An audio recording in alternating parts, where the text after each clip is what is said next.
wabarakatuh. Waalaikumsalam warahmatullahi wabarakatuh. Selamat sore ibu-ibu sekalian dan juga para petani yang saya banggakan. Alhamdulillah hari ini kita diberikan kesempatan untuk berkumpul dan juga berbagi ilmu dalam kegiatan penyuluhan pertanian.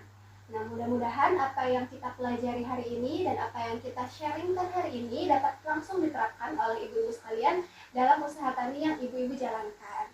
Nah, ibu-ibu sekalian, sebenarnya pertanian ini bukan sekedar hanya proses tanam hingga panen gitu, tapi juga mengenai strategi dan juga inovasi yang dapat diterapkan sehingga hasil produksi dari usaha tani Bapak dan Ibu sekalian dapat memiliki nilai tambah.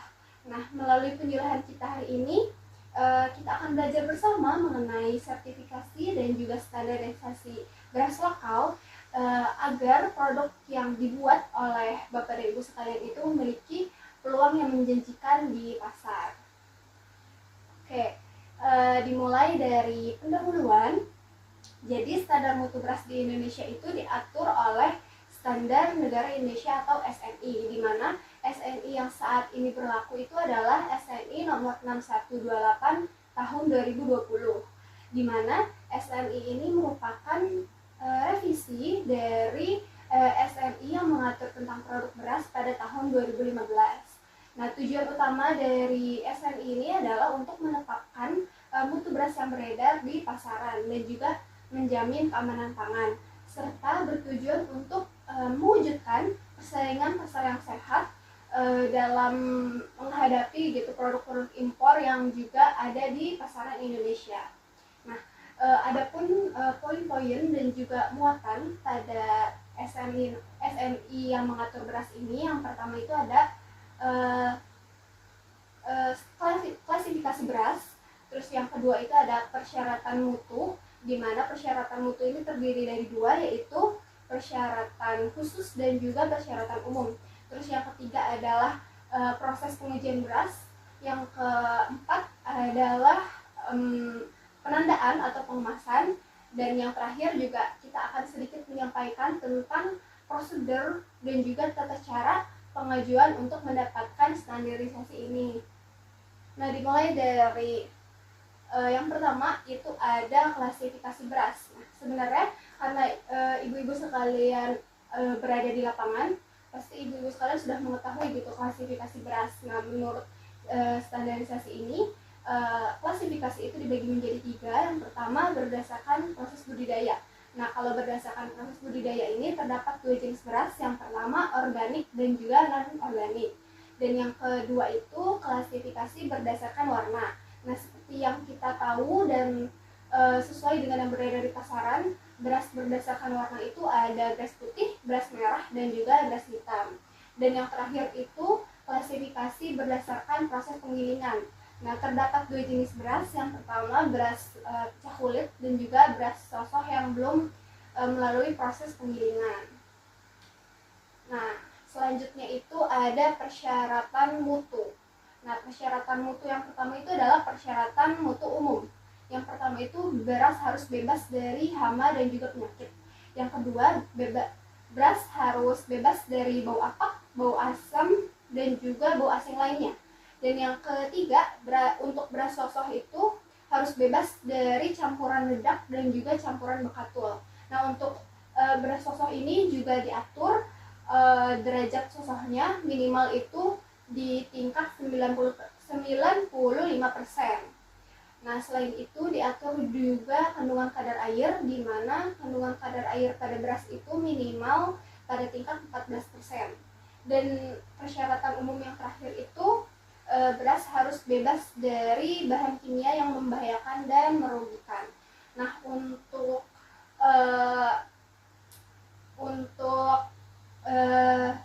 beras untuk kandungan kimia itu minimal kandungan kimia itu diatur dalam Peraturan Permentan nomor 53 yang membahas tentang mutu dari pangan segar asal tumbuhan.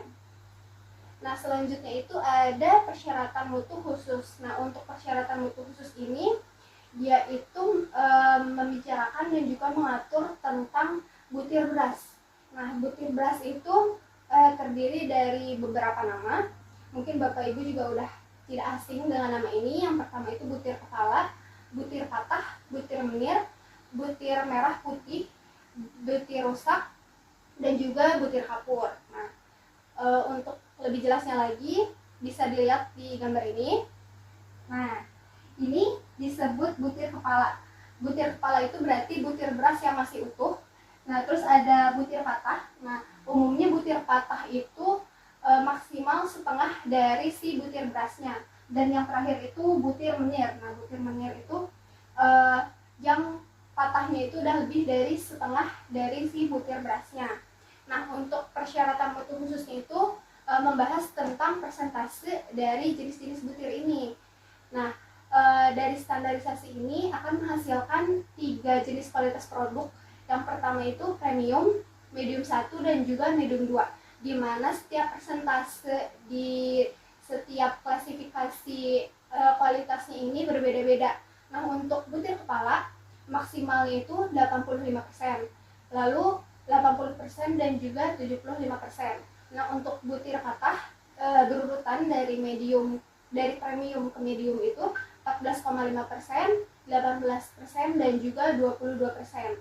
Nah, untuk butir menir itu 0,5%, 2%, dan juga 3%. Nah, untuk butir merah putih, butir rusak, dan juga butir kapur memiliki persentase yang sama dengan butir menir. Nah, yang terakhir itu dibahas juga tentang campuran benda asing seperti batu dan juga sekam. Nah, itu nilai persentasenya 0,01%, 0,02%, dan juga 0,03% gitu.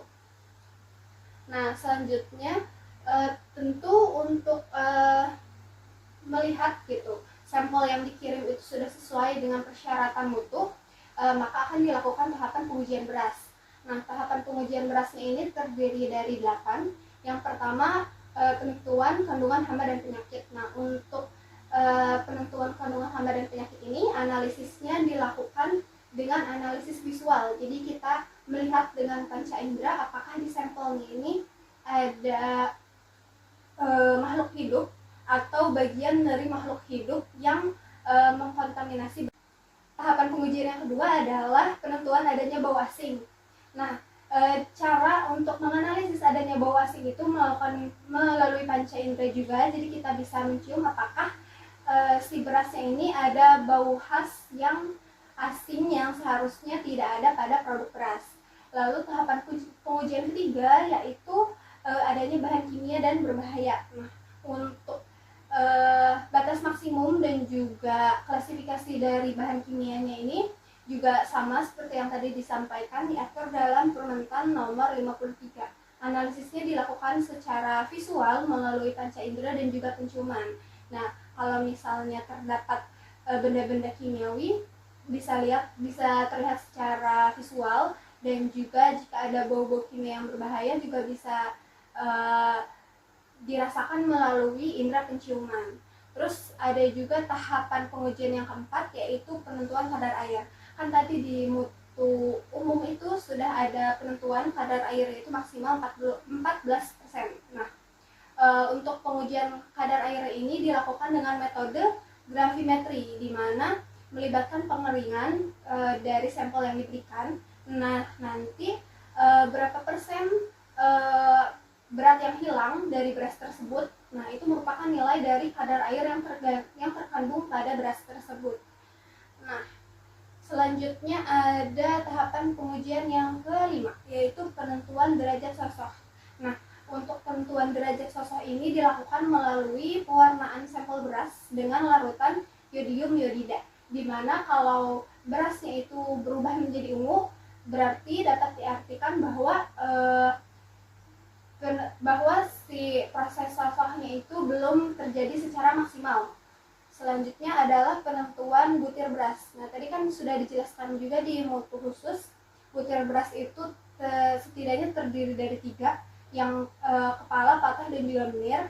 Nah, kita di sini melihat nih dan juga menghitung persentase butir yang rusak dan juga yang patah dari seluruh sampel beras yang diberikan. Terus yang terakhir itu adalah analisis butir beras. Nah, analisis ini dilakukan untuk melihat apakah ada butir merah, butir rusak, ataupun butir kapur. Ini juga dilakukan secara visual melalui pinset. Jadi sampelnya itu bisa dipilih secara langsung melalui pinset apabila ada butir beras yang tadi disebutkan.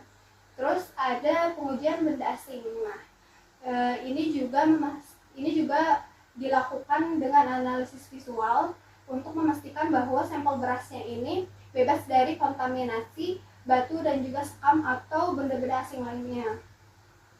Seperti itu. Lalu hal yang dibahas terakhir dalam SNI itu ada penandaan dan juga pengemasan. Nah, untuk kemasannya sendiri itu harus bersih, kuat, dan aman, serta memenuhi standar yang berlaku untuk kemasan produk makanan. Nah, itu sebenarnya ada undang-undang sendiri agar si produknya itu dapat terjaga mutunya serta terhindar dari kontaminasi. Terus ada beberapa informasi yang harus dicantumkan dalam kemasan atau informasi pada label. Yang pertama itu nama produk, yang kedua itu kelas mutu. Nah, kelas mutunya sesuai dengan klasifikasi kualitas tadi yang ada premium, medium 1 dan juga medium 2. Terus berat bersih atau neto, ada nama dan juga alamat produsen atau pengemas. Jadi kalau misalnya pengemasan dilakukan oleh pihak lain, berarti yang dicantumkan itu adalah alamat pengemas. Dan selanjutnya ada tanggal produksi atau kode produksi, dan yang terakhir itu informasi lain yang wajib dicantumkan sesuai dengan perundang-undangan dalam kemasan produk makanan. Nah, seperti itu hal-hal yang terkandung dalam standar SNI tentang produk beras. Nah, terus kita akan menyampaikan sedikit tentang prosedur pengajuan standarisasi sertifikasi beras. Nah, ada beberapa langkah yang perlu diikuti oleh ibu-ibu sekalian gitu untuk mendapatkan nomor SNI untuk dicantumkan di kemasan. Nah, prosedurnya ini cukup panjang dan juga banyak melibatkan beberapa pihak. Yang pertama itu ada pengisian formulir permohonan SPPT SNI, di mana SPPT ini artinya surat penggunaan tanda SNI. Nah, selanjutnya itu ada verifikasi oleh lembaga LS Pro. LS Pro merupakan lembaga sertifikasi produk. Terus yang ketiga, audit sistem manajemen mutu produsen. Nah, pada audit ini kita dari pihak SNI-nya ini akan melihat langsung proses usaha produksi, lalu melihat apakah mutunya itu sudah efisien dan juga produktif gitu.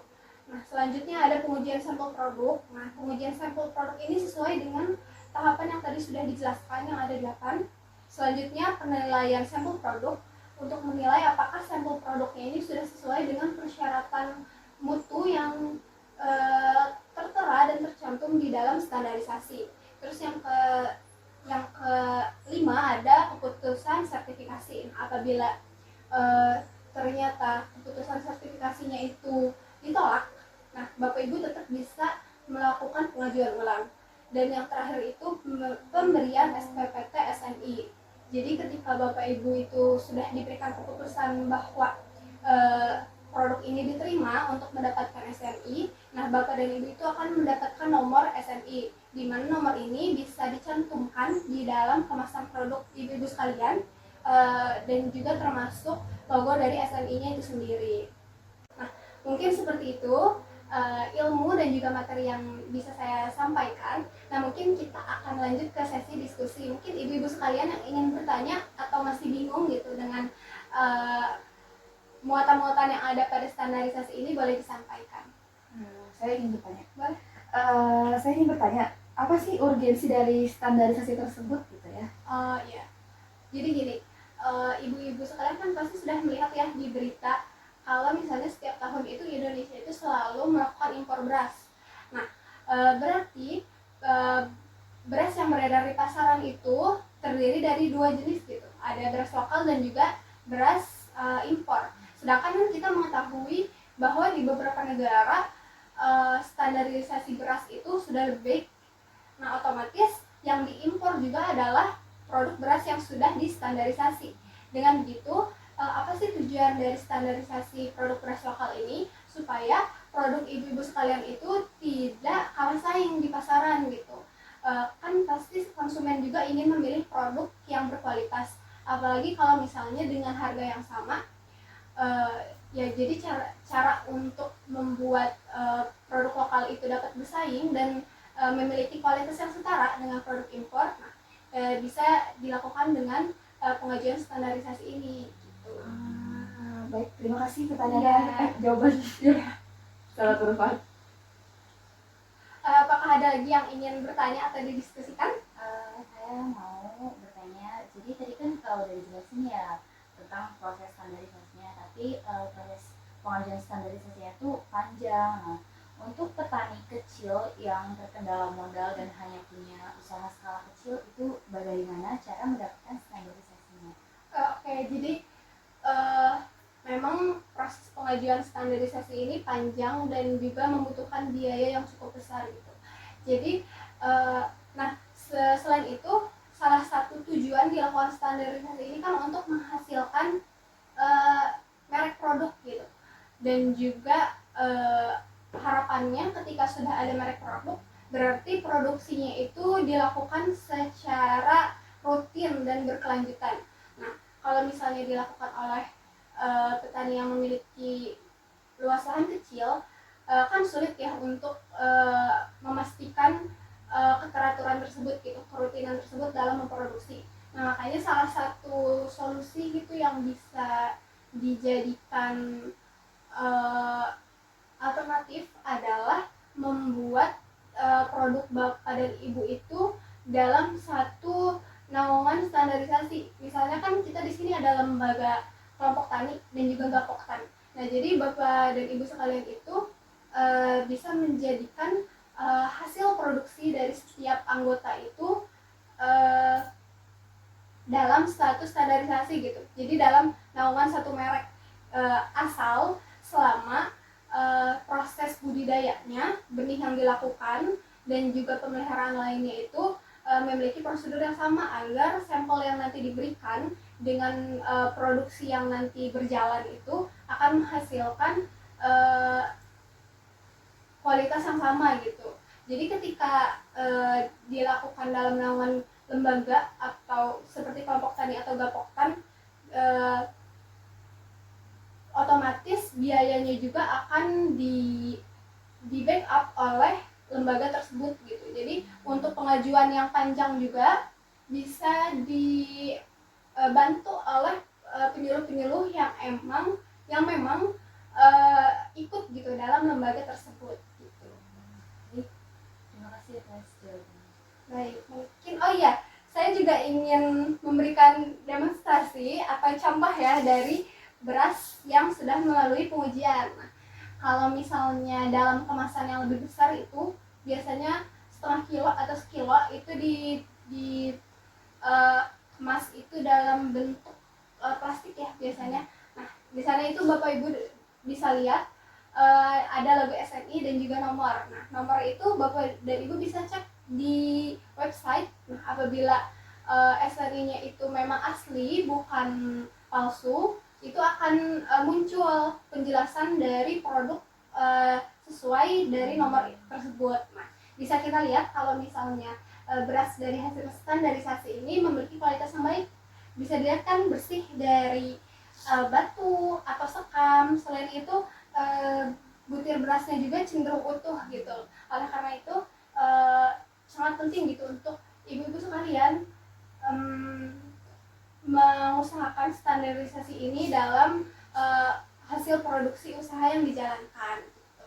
Mungkin karena sudah cukup lama juga ya proses penyuluhan ini berlangsung, mungkin Bapak dan Ibu sekalian juga sudah mau mulai usaha budidayanya lagi nih, karena sudah siang, karena udah sore juga, mungkin ada yang mau mempersiapkan untuk budidaya besok. Jadi saya tutup penyuluhan pertanian ini. Semoga ilmu-ilmu yang tadi kita sharingkan, yang kita bahas bersama-sama bisa bermanfaat bagi Bapak dan Ibu sekalian. Terima kasih. Wassalamualaikum warahmatullahi wabarakatuh. Waalaikumsalam warahmatullahi wabarakatuh.